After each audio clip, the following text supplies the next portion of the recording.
It has been a while since we've taken a look in some level of detail in the chicken jungle. This time of year it feels more like a jungle than a yard. It's our one little spot where we can get in, and the rest of it's completely flanked by plants this time of year. Thought I'd take a look, see how the hens are doing. Spoiler alert is overall they're doing pretty nicely in there. We've made a couple nice little minor upgrades recently. I'd like to share some notes.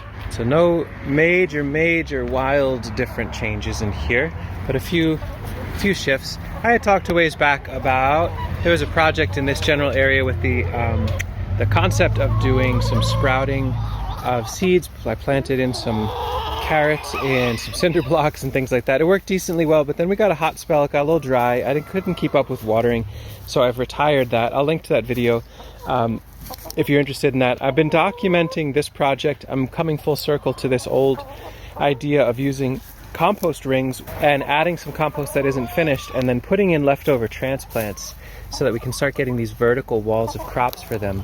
I'm going to wait till we get some good rains and things actually start greening up in a better way, but you can see some leftover tomatoes and amaranth. They're staggering along. We've had a lot of heat and dry. I think a lot of places in the country have recently. Well, supposedly we get a bunch of rain tomorrow, so we'll circle back to this project when things are hydrated and a little bit more active, but we'll try to fill this whole area out with these rings that will allow the hens to scratch in between and then have vertical climbing crops that will be food for them later on. More to be talked about that soon enough. I've been using an electric riding mower to harvest mulch and maintain grassland down at the field we farm, and every time I'm done I bring back a couple bags for the hens, especially if it's like nice fresh green grass going on there. So that's been fun. It's a whole bunch of nitrogen for the composting system, but you can see we've been adding in grass clippings. It's a nice simple way. If you've got a push mower or a riding mower with a bagger and hens, you can dump the greens in your chicken yard and give them a nice bonus. It's like a little micro hay pasture vibe that they tend to enjoy, and as long as it's not finely macerated, they can free choice pick the leaves that they want and skip the ones they don't want. I'll talk about it in more detail in another video where I documented the whole process, but we just renovated all the walkways and the beginning of the composting system in the chicken yard with an immense amount of sawdust. We buy in 37 cubic yard loads from a local firewood company that they deliver, and it is a very great material, high carbon, low fertility, so it's very absorbent.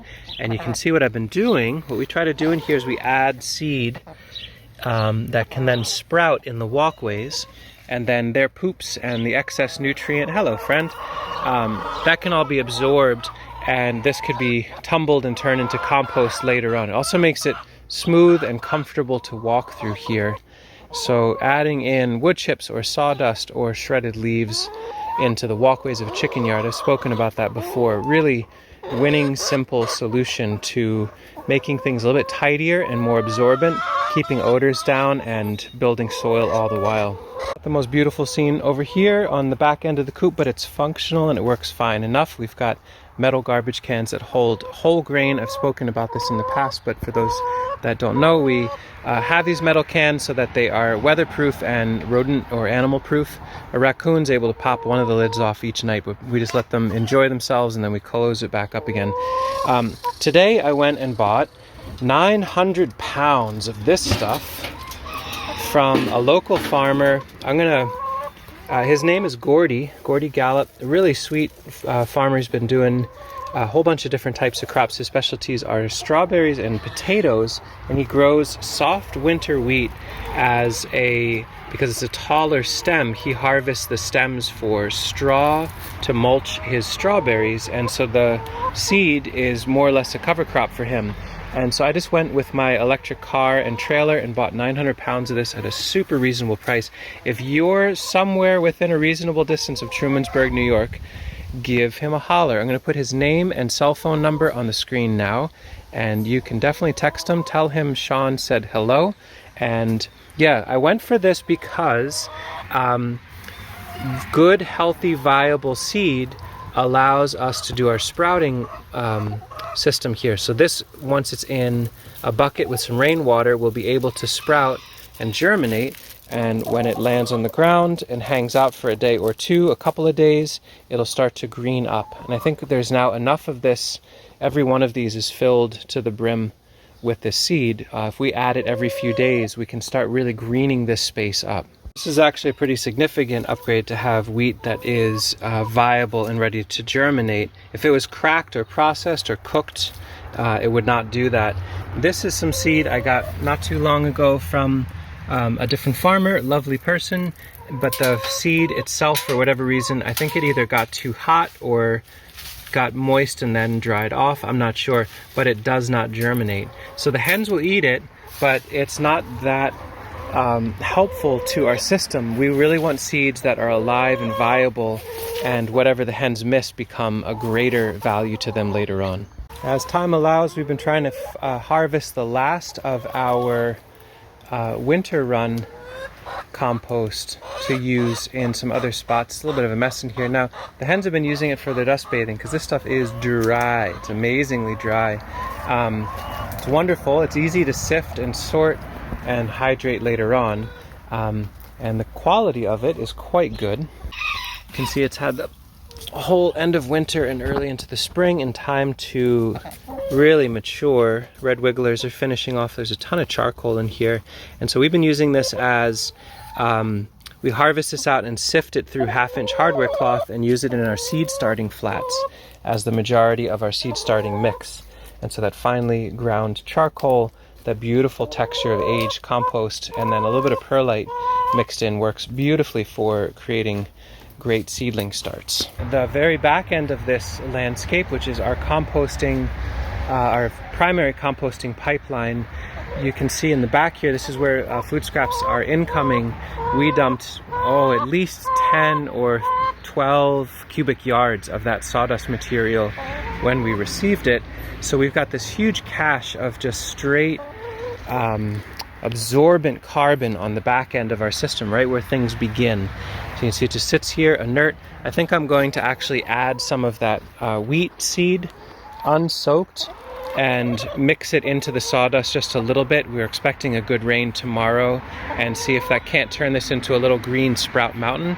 If that works, I'll definitely document that. And I needed to create a little bit of a divider between the clearly raw incoming food scraps and straight sawdust and the area where there's compost. This is our compost. It's going to be harvested out soon to go to feed our tomato crop. We have about 300 tomato plants in the ground out at the field down the road, and this material, excuse me my friend, is now, it's different than the winter run because it's been getting rain into it, so it's actually a lot more alive and active right now, and it's a little bit stickier. Lots and lots of worms. We keep turning it so the hens can get the last sprouts and worms. Excuse me, ma'am, I'm trying to talk here. So we'll go through a few more times, pile it up, let them kick it apart, pick out the last little bits of trash. That's pretty inevitable with food scrap processing spaces. You get little stickers and price tags and twist ties and all that stuff that has to be cleaned up. But we'll go through, clean this up, get it around our tomatoes after a good rain, and think about what that looks like. We'll share it as we do so. But to divide the finishing compost from the incoming and the sawdust, I'm experimenting. Now that we've got this fresh, viable wheat seed, I filled each of these folding crates with a mix of some sawdust at the bottom and then rotting food scraps from this area. This has a fair bit of worms down lower, so I dug into that and threw the worms in there, and then some finished compost, and then mixed in a bunch of those wheat seeds. And I suspect these will germinate exquisitely well inside this space. We'll let them be closed so it preserves the moisture and keeps the hens out so they cannot access that seed. And then once they sprout, we'll simply open the lids and let the hens in to start grazing the greens. So we get a compost divider that is also an inoculation source for red wigglers. Since they're added into here, they can reintroduce down and out, and then also will be a green micropasture. Then when this is done and spent and the chickens have eaten most of the greens, we can simply take them and dump them back into the beginning of the pipeline for some rich additional start, and then fill them again and do it again. Should work out pretty well, we'll see. Every compost ring in here that this is where we, as we're filtering out bones and sticks and bigger things, you can see here, we throw them into these compost rings to break down slowly. And they were just hanging out doing their thing, so I sowed them as well to that wheat. I'm excited to see how much green we get in here. I went pretty thorough, threw a little compost on top, a little sawdust. We'll wait for that rain, although there's decent moisture in here because it's so nice and shaded. And everywhere that's walkway out into the summer run, we've added some seed as well. So the hens are gonna go in. You can see here, this lady's undoing my experiment a little by kicking apart and taking the seeds prematurely. And that's fine. Are you stuck? There you go. And I can just throw a little more on top. But the beauty of sowing seed like this is primarily it is to feed the hens. So if they eat it the day I put it down, I'm not going to be mad about it. But if there's enough and they miss some, and the rains come in and it gets tucked in, or I throw some chips on top, or I throw some sticks and debris on top and they can't access them, every seed they miss now is way more food for them later, and it's just beautiful to get that green. It's nice the pile of sawdust is high enough that I can get a little bit of a bird's eye view here. So all sorts of ways over the years that we have developed partitions for different stages of compost pipeline, and they're all fine enough. They all work well enough. Milk crates, we've used logs and sticks. What have you used? Share in the comments, please. What are ways that you've organized and partitioned composting flows? Are there things that are working immensely well for you? Are there problems you're getting in the process of integrating, digesting food scraps and free food scraps, red wigglers and sprouts as a way to feed your hens while also getting the additional yield of immense amounts of soil? Please let us know both questions, concerns, and ideas that you have as we figure this out together. For now, in the heat of the day, the hens will be hanging out in here, poking around, getting some food, taking some naps and some sunbathing. We have the sweet benefit of this giant pin oak. I mean, it really quite a giant pin oak, conferring such deep shade that even though it's about 92, 93 degrees Fahrenheit outside in the sun, it feels brutal, unbearable. Definitely can't be working in it. In the deep shade here, the understory of the jungle of the chicken composting system, it's pretty comfortable actually.